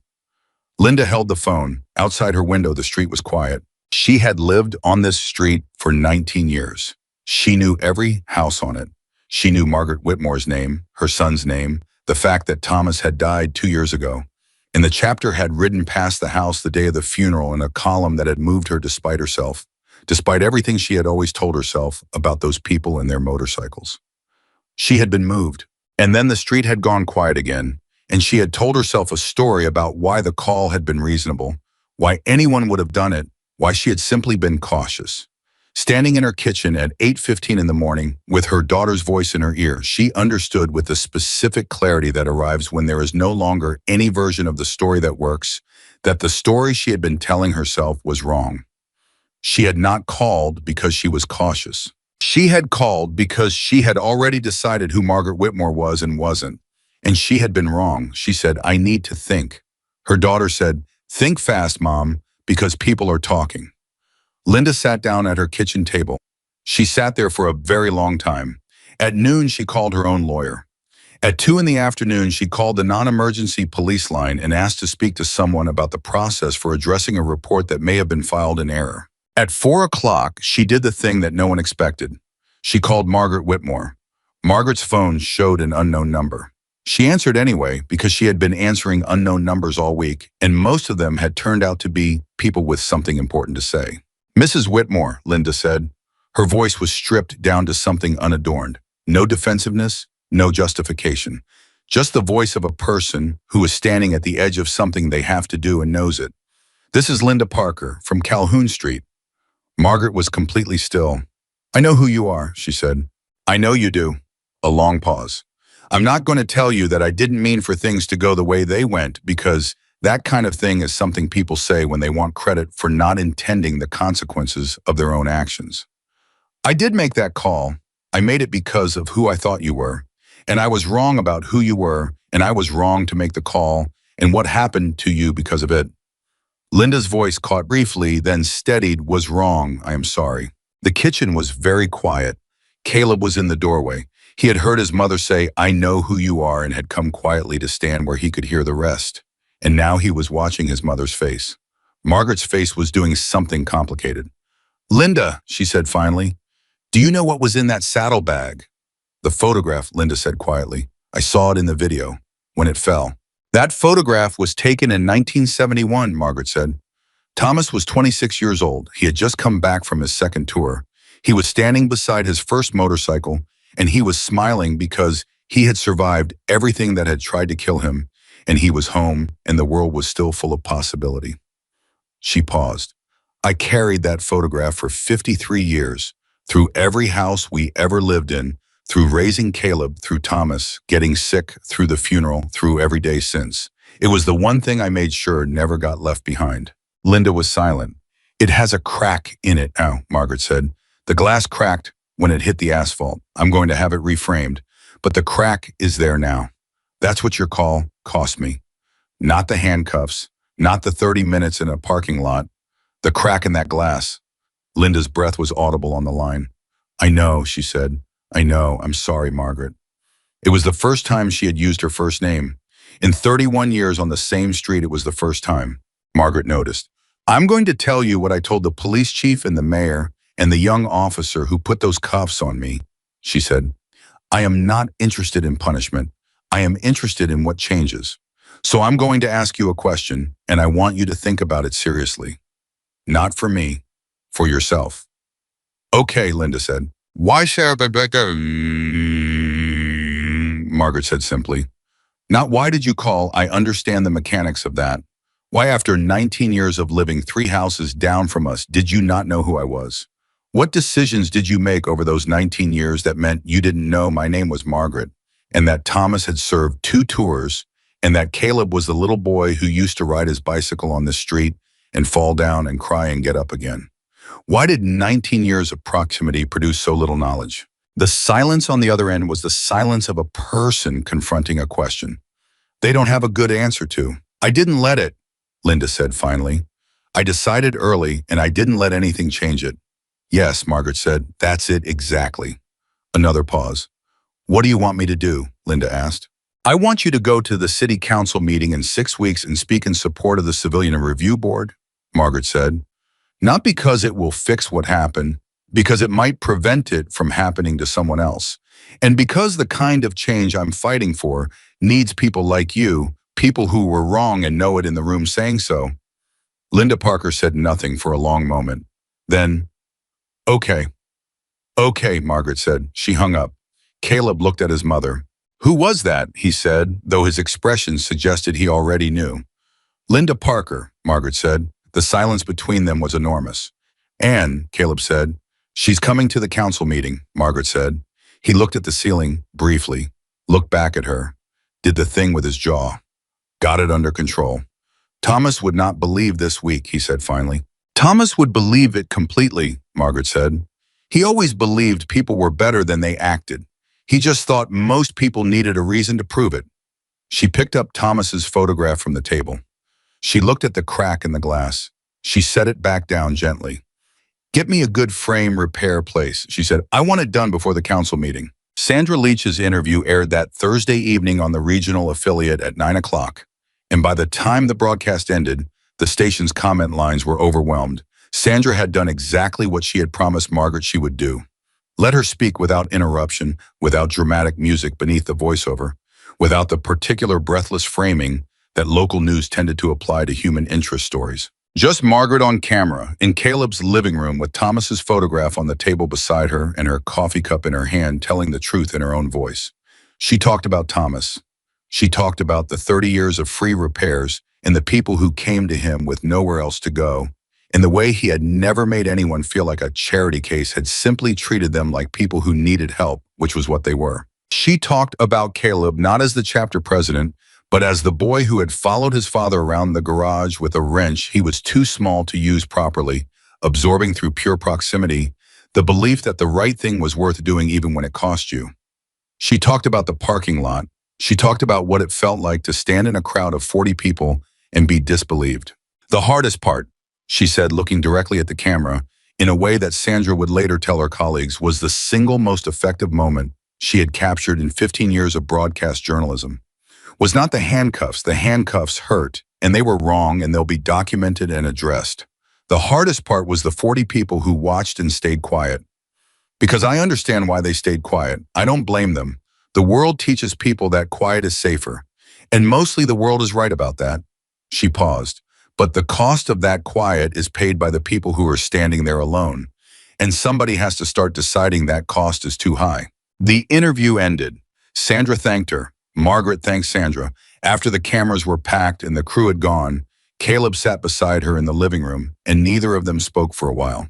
Then he said, "The chapter wants to do something, to mark all this in some way, something meaningful." Margaret raised an eyebrow. "Nothing loud," he said quickly. "Nothing that's about us. Something that's about you and Dad. The chapter has a fund. We raise money every year for local causes. They voted this week to direct a portion of it toward establishing the community liaison position you asked for before the city can fully fund it, to get someone in the role now rather than waiting for the budget process." Margaret looked at her son. "How much?" she asked. He named a figure. Margaret blinked. "That's Caleb, that's Dad spent 30 years fixing people's motorcycles for free," Caleb said simply. "He put more into this community than he ever took out.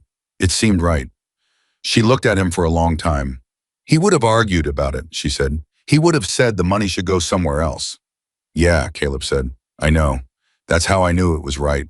The tears that came then were not the public kind, not the performed grief or the displayed emotion of someone who knows they are being watched. They were the private kind, the kind that comes in quiet rooms when love and loss arrive at the same moment, and the distance between those two things collapses completely. Caleb put his arm around his mother. She let him. Outside the window, the evening was coming in slowly, the particular deep blue of a Montana evening in early autumn, and somewhere down the street, the sound of a motorcycle engine caught and turned over. And the sound of it was familiar in the way only the sounds of your own life can be familiar. Not comforting exactly, but present. Real. The sound of something that had always been there and was still there and would continue to be there.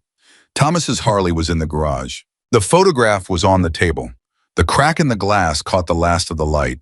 And 4 days before the city council meeting, something happened that nobody had predicted. Ryan Caldwell's review concluded.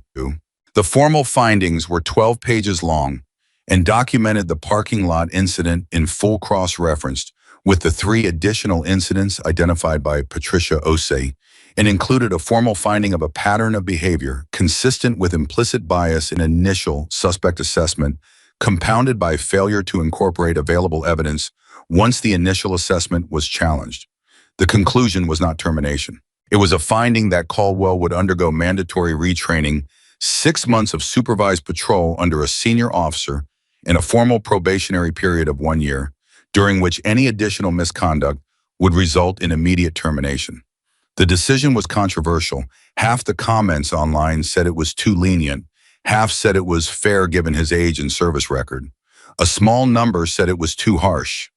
Chief Howell held a press conference. He read the findings. He read the remedies. Then he said without notes, "I want to be clear that this outcome reflects the department's belief that Officer Caldwell is capable of becoming a better officer than he has been. It also reflects a broader commitment to systemic change that is not contingent on one officer's outcome. What happened to Margaret Whitmore would not have been prevented solely by removing Ryan Caldwell from the force. It will be prevented by building a department and a community accountability structure that makes the next Ryan Caldwell unlikely to make the same mistakes, and more importantly, makes the next Margaret Whitmore far less likely to be alone in that parking lot for 32 minutes. He paused. "We failed Mrs. Whitmore," he said. "The officer failed her, the system failed her, and I failed her by not having systems in place that caught this pattern earlier. I intend to spend the rest of my tenure making sure that failure is the last of its kind in this department." A reporter from the back of the room raised her hand.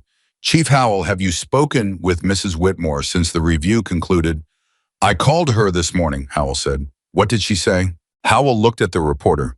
"She said, and I'm quoting her directly because I want to get this right," she said, "Gerald, the review is the beginning of a conversation, not the end of one.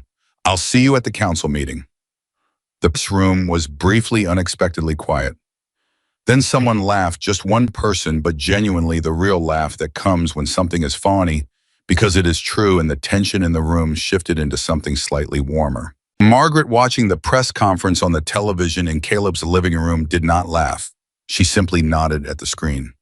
"See you there," she said quietly. The council meeting was 6 days away. She had a list. She had witnesses. She had 500 people who had been there from the beginning and were not going anywhere. And somewhere in the garage, under a tarp, Thomas's Harley was waiting, burgundy and chrome and patient the way everything Thomas had built had always been patient, waiting for the next morning when the light was right and the road was clear, and the woman who had kept her promise was ready to take it home. The city council meeting was scheduled for 7 in the evening. Margaret arrived at 6:15, not because she was anxious. She had stopped being anxious about public rooms somewhere around her 45th year, after enough PTA meetings and union negotiations in hospital waiting rooms had taught her that anxiety was a tax on time she did not have to spare. She arrived early because she wanted to sit in the room before it filled up, to feel the space to think about Thomas, the way she always thought about him before something important, which was quietly and without ceremony, and with the particular quality of attention that you give to someone whose voice you can no longer hear, but whose presence you have never stopped feeling. The chamber held 200 seats. By 6:30 it was half full. By 6:50 people were standing along the walls. By 7, when Mayor Reeves called the meeting to order, the room contained more people than it had held for any public session in 11 years, according to the city clerk, who would later note it for the record with the slightly dazed expression of someone witnessing a category of event they had previously only read about. Margaret sat in the front row. Caleb sat beside her. Behind them, filling the rows in a quiet, deliberate presence that was not threatening and was not incidental. It was simply and completely intentional, sat members of the Red Valley chapter and affiliated chapters from 4 surrounding towns. Not in their vests, Caleb had asked, and they had agreed, because this was not a night about the club. This was a night about the community. They wore regular clothes, and they sat straight, and they were as quiet and attentive as any audience Margaret had ever addressed. 3 rows back, Maria Gutierrez sat beside Robert Ashford, who she had never met before. Patricia Ossie had connected them the week prior. They had spoken on the phone twice and met in person for coffee on Tuesday, and discovered that what they shared was not only the specific experience of Officer Caldwell, but the broader and deeper experience of being people who had learned through repeated contact with systems that did not see them clearly, that speaking up was more likely to cost them something than to gain them anything. Tonight, they were going to speak up anyway. In the second row, Jason Miller sat with his sister Renee and their parents, who had driven in from Billings when Jason told them what was happening, and his mother had said without hesitation, "Then we'll be there." 4 rows from the back, Ryan Caldwell sat alone. He had not announced he was coming. He had told no one except Phil Donovan, who had said, "Are you sure?" And then when Caldwell said yes, had said okay and asked nothing further. He was not in uniform. He was not there to represent the department or defend himself or manage the optics of his presence. He was there because Margaret Whitmore had sat across from him in a living room and told him that change happened when people stayed in the room, and he was trying imperfectly and with considerable uncertainty about whether he deserved to be trying to believe her. He had recognized Robert Ashford when he walked in. Ashford had not seen him yet. Caldwell sat with his hands flat on his knees and breathed carefully and waited. And in the very last row in the aisle seat closest to the exit sat Linda Parker. She had almost not come. She had stood in her living room at 6 o'clock with her coat on and her keys in her hand and talked herself out of it 3 times. She had thought about the people who would recognize her. She had thought about the comments online. She had thought about sitting in a room full of people who knew what she had done and having to stay still in her own skin for the duration of it. And then she had thought about what Margaret had said on the phone. "What do you want me to do?" "Come to the council meeting and speak in support of the Civilian Review Board." Not as penance, not as performance, because change needed people who had been wrong and knew it. She had gotten in her car.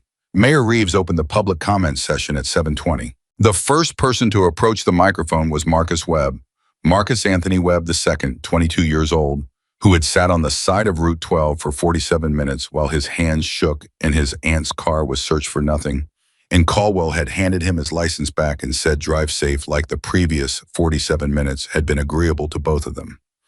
He stood at the microphone and he did not look at his notes. He looked at the council. "My name is Marcus Webb," he said. "I live in Billings. I was passing through Red Valley 6 months ago to visit my aunt. Officer Caldwell pulled me over. He searched my car for 47 minutes. He found nothing because there was nothing to find. I didn't file a complaint because I didn't think it would go anywhere.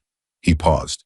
I'm here because of Mrs. Whitmore, because she was standing in a parking lot doing the same thing I was doing, existing in a place that someone decided she didn't belong. And the difference between her story and mine is that someone was recording. I want this council to understand that. The difference was a camera, not the experience. The experience was the same. He stepped back from the microphone. The room was very quiet. Maria Gutierrez went next. She spoke for 4 minutes about the van, the misunderstanding, the 45 minutes of careful explanation that had gone nowhere, the drive home during which she had cried, not from fear but from exhaustion, the specific exhaustion of a person who has spent energy trying to be seen and has come away empty. Robert Ashford spoke after her. He was a measured, careful man who chose his words with the precision of someone who has long understood that the way you say things determines whether people hear them. He talked about his 30 years in Red Valley. He talked about the traffic stop.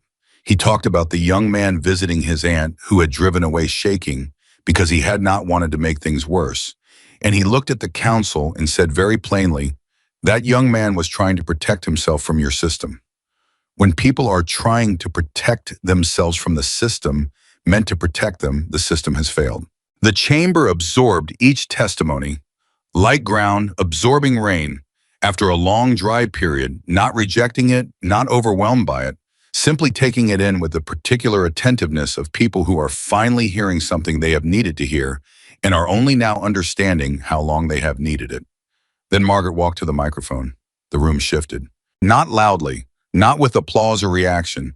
It was a shift in attention, the particular quality of attention that a room gives to the person it has been waiting for, the person whose presence has organized everything else that has happened. She set her folder on the podium. She looked at Mayor Reeves, at the council members, at the full and standing room behind her.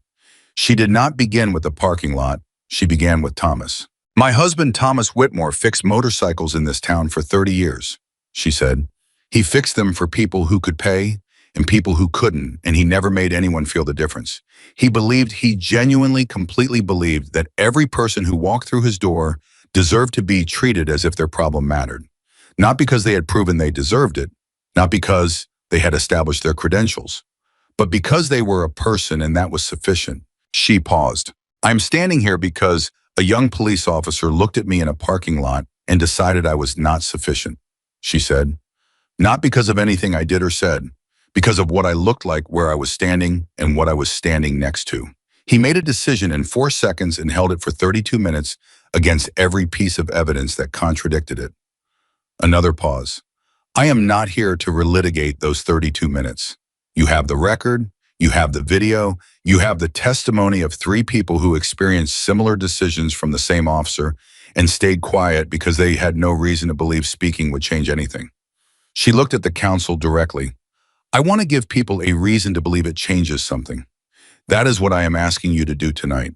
She read from her list, every item, with the timeline she had negotiated with the mayor's office, with the budget figures that Councilwoman Price's office had prepared, with the specific language she had spent a week refining with 2 legal advocates who had contacted her after the video went wide and offered to help without charge, because what they did was exactly this: turn individual grievances into systemic change. She finished. She looked up. I know this is a lot, she said. I know budget cycles are real and processes take time and systems move slowly. I have been alive for 68 years and I have watched systems move slowly my entire life. But I want this council to understand something. Her voice dropped, slightly, became less formal, became the voice of a woman talking to other people in a room rather than a speaker addressing a body. Every day this takes is another day that someone stands in a parking lot alone. Every committee delay is another Marcus Webb on the side of a road with his hands shaking. Every process that gets extended past its deadline is another Maria Gutierrez driving home crying from exhaustion. The system moves slowly. The harm doesn't. She picked up her folder. She walked back to her seat. The room did something that city council chambers almost never do. It stayed completely silent for 4 full seconds. And then it did not applaud, because this was not that kind of moment, and the people in that room understood. It was not that kind of moment, but the quality of the silence changed into something that was its own form of recognition. The acknowledgement of a room that has heard something real. Reeves cleared his throat. "Thank you, Mrs. Whitmore," he said. And then after a brief pause during which he appeared to be deciding something, "Are there additional public comments?"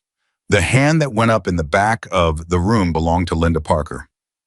Margaret did not turn around, but she heard the rustle of movement, heard the microphone pick up the footsteps, heard the slight catch of breath in the room as people recognized her. Linda Parker stood at the podium. She looked out at the room. "My name is Linda Parker," she said. "I live on Calhoun Street, 3 houses down from Margaret Whitmore, where I have lived for 19 years. She stopped, started again.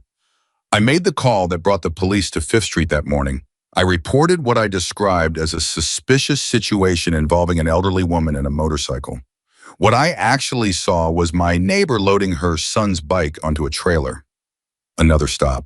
The room was so quiet you could hear the ventilation. "I did not ask her what she was doing. I did not speak to her. I looked at a woman I had lived 3 houses from for 19 years, and I decided what she was without knowing her. And then I made a call that resulted in her being handcuffed in a parking lot 3 days after open heart surgery." The room held its breath. "I am not standing here because someone made me," Linda said. "I am standing here because Mrs. Whitmore asked me to, and because she asked me to do something specific. She asked me to support the Civilian Review Board. She asked me to come into this room and say in public that I was wrong, not because it changes what happened, but because change needs people who can admit they were wrong." She looked at the council. "I support every item on Mrs. Whitmore's list, and I am sorry, to her family, and to this community." She stepped back. She walked to her seat. The room remained quiet. And then something happened that no one had planned. Caleb Whitmore stood up. He did not go to the microphone. He simply stood in the 3rd row and he looked at Linda Parker and he gave her a single nod. Brief, deliberate the nod of a man who does not give acknowledgement cheaply and is giving it now because it has been earned. Linda Parker, who had been staring at her hands since she sat down, looked up. She saw the nod. Her eyes filled. She nodded back. The council voted at 9:14. Every item passed. Not unanimously, 2 council members had procedural objections to the timeline on the budget items, which were real objections that were noted and would require additional review, because these things always required additional review, and Margaret had known that going in and had built room for it in her expectations. But the core commitments, the Civilian Review Board, the body camera policy, the independent reporting mechanism, the community liaison position all passed. All on record, all with timelines attached. Reeves brought the gavel down. Margaret sat in her chair and felt the particular quality of exhaustion that is not depletion, but completion, the exhaustion of someone who has carried something far and has arrived finally at the place they were carrying it toward. Caleb's hand found hers under the armrest. She held on. After the chamber cleared, she stayed seated for a few minutes. People came to speak with her council members, community members, Patricia Osei, Sandra Leach, Maria Gutierrez, who held her hands for a long moment and said thank you, and Margaret said no thank you. "You're the one who agreed to be named," and Maria said, "You made it possible to believe it mattered." And they stood there in the emptying room holding hands like 2 people who have survived something difficult together, which was exactly what they were. Jason Miller came to say goodbye. He was awkward about it in the way of 23-year-olds who have done something significant and are not sure how to carry it. "I just took a video," he said. "You took a video and you sent a text and you waited in that parking lot until it was over," Margaret said. "Don't minimize what that cost you. Being the person who speaks when everyone else is quiet is not a small thing." He nodded slightly red around the ears. "My aunt wants to meet you," he said. "She watched the council meeting online. She said to tell you that she's proud of her town tonight." "Tell her to come for coffee," Margaret said. "Any morning." He smiled. He left. The chamber was nearly empty when Ryan Caldwell approached. He had waited. He had sat in his row while everyone else filed out watching, not from hesitation, but from the same deliberateness that had brought him here in the first place. The understanding that he did not have the right to the center of this evening, that his presence was permitted, not entitled, and that the correct thing to do was wait until everyone else had had what they came for before he took a moment of her time. Margaret saw him coming. She did not stiffen. She waited. He stopped a few feet away. Caleb beside her was very still. "The vote," Caldwell said. "Everything on your list. Congratulations." "It's a beginning," Margaret said. "Yes." He looked at his hands briefly, then back at her. "I also wanted to tell you I received my assignment for the supervised patrol period. My senior officer is Marcus Webb, Deputy Chief Webb." He paused. "He requested me specifically. He said he wanted the officer from that parking lot working under someone who understood exactly what the failure was." Margaret looked at him steadily. "Marcus Webb is a good man," she said. "I know," Caldwell said. "I looked him up. 20 years on the force, 3 commendations for community engagement, helped design the first version of the Citizen Liaison Program in Billings." Another pause. "I think he's going to be hard on me." "Good," Margaret said. Something moved in Caldwell's face, something that was not quite a smile but was in the same territory. "Yes," he said. "Good." He started to go, then he stopped. He reached into his jacket pocket and held out a small rectangular package wrapped in plain brown paper. "I had the glass replaced," he said, "on the frame. I found a repair shop in Billings that does antique frames, and I took a photograph of the frame from the video, and they matched it exactly. The glass is new, but the frame is the same." He set the package carefully on the chair beside her. "I know it doesn't fix the crack that was in the original." "I know it doesn't." He stopped. Tried again. "It's not enough. I know it's not enough, but it's what I could do." Margaret looked at the package. She looked at Ryan Caldwell. She thought about 26 years old and the weight of knowing exactly what you did wrong and having to carry that knowledge forward into every day after. She thought about Thomas, who had been 26 once, who had made his own serious mistakes and spent 40 years choosing differently because of them. "Caleb," she said. Her son looked at her. "Go get Thomas's photograph from the car." Caleb looked at her for a moment. Then he reached into his jacket where he had been carrying it because she had asked him to bring it tonight. She had not explained why, but she had asked, and he had brought it. He handed it to her. She held the photograph with the cracked glass in its old frame, and she held the new frame in the brown paper wrapping, and she looked at them both. Then she held the cracked frame out to Caldwell. "Take this," she said. He looked startled. "Mrs. Whitmore, I can't. I'm not giving it to you as a gift," she said. "I'm giving it to you as a reminder. Every time you look at that crack, I want you to remember what assumption costs. Not as punishment, as education." She held it steady until he took it. "And I want you to keep doing the work that earns you the right to carry it." Caldwell took the frame. He held it like something that might break further if handled wrong. "I will," he said. He left. Margaret opened the brown paper package and looked at the new frame. The same carved wood, the same dimensions, the new clear glass without a mark on it. She opened the old frame, carefully removed the photograph of Thomas at 26, grinning beside his first motorcycle, and transferred it to the new frame. She closed the clasp. She held it up. Thomas looked back at her, same as always, young and grinning, and completely certain that whatever came next, he could handle it. "There you are," she said quietly. Caleb put his arm around her. They sat together in the empty chamber for a few minutes, just the two of them, in the particular piece of people who have done something that needed doing and are now on the other side of it. "I want to ride the Harley home," Margaret said. Caleb looked at her. "Mom." "Not by myself," she said. "Behind you, the way I used to ride with your father." He looked at her for a long moment, at the 68 years of her, the surgery scar, in the healed wrist, in the photograph in her hands, in the complete unshakable certainty in her eyes. "Your doctor." "My doctor can come to the council meeting next time," she said. He laughed. It was Thomas's laugh, the same surprised by joy laugh, arriving before he could decide whether it was appropriate, warm, and real, and filling the empty room with something that felt exactly like what it was. "Okay," he said. "Okay, Mom." They walked out together. Outside, the chapter was waiting, not 500 this time.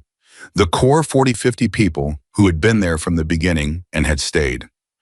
They were on their bikes, engines off, quiet, in the specific way of people who are present out of love rather than obligation. Caleb walked to the Harley Thomas's Harley Burgundy and Chrome, and finally completely home, and he swung his leg over and settled in and started the engine. The sound of it filled the air. Margaret stood beside the bike. She held Thomas's photograph against her chest with one hand. She looked at the engraved wings below the gas cap. She put her hand on her son's shoulder. He reached back and held her hand for a moment, squeezed once firm and steady the way Thomas used to squeeze before something began. She climbed on. The chapter started their engines. Not all at once, one by one in a wave that started at the front and rolled back through the group, each engine turning over until the street was full of sound, not chaotic but ordered, the sound of a community that has always known how to move together. They rode through Red Valley, through the streets that Thomas had driven for 30 years, past the garage where he had worked, in the streets where Caleb had ridden a bicycle and fallen down, and gotten up past the hardware store on 5th Street where Margaret had stopped to tighten a tie-down 11 days ago and changed everything. Past the parking lot. Margaret looked at it as they rode by, the asphalt where the photograph had fallen, the trailer rail where the envelope had sat unopened, the space where she had stood alone for 32 minutes, surrounded by 40 people, and felt the specific loneliness of being disbelieved. She looked at it and she did not look away. Because the thing she had learned, not in the council chamber, not in the meeting with the chief, not in the parking lot itself, but in all the accumulated years before it, the thing she had learned was that you did not heal from difficult things by pretending they had not happened. You healed by carrying them forward honestly, by letting them change the shape of what you did next, by refusing to let the worst moment define you, while also refusing to pretend it had not occurred. The parking lot was part of the story. It was not the end of it. They turned on to Calhoun Street. Margaret's house was at the end of the block, the house she and Thomas had bought 34 years ago, when Caleb was small. The house where she had raised her son and buried her husband and received the phone call that the surgery had been scheduled, and packed her bag for the hospital and thought carefully and specifically about a promise she had made. Caleb pulled the Harley into the driveway. The chapter pulled up along the street, engines cutting one by one in that same rolling wave until there was silence. The kind of silence that a neighborhood gets when it is full of people who are all holding the same breath. Margaret climbed off the bike. She stood in her own driveway with Thomas's photograph in one hand and her son beside her, and 40 motorcycles on her street, and she felt the particular completeness of a person who has arrived somewhere they were always moving toward, even on the days when they could not see where they were going. She looked at the photograph. She looked at Caleb.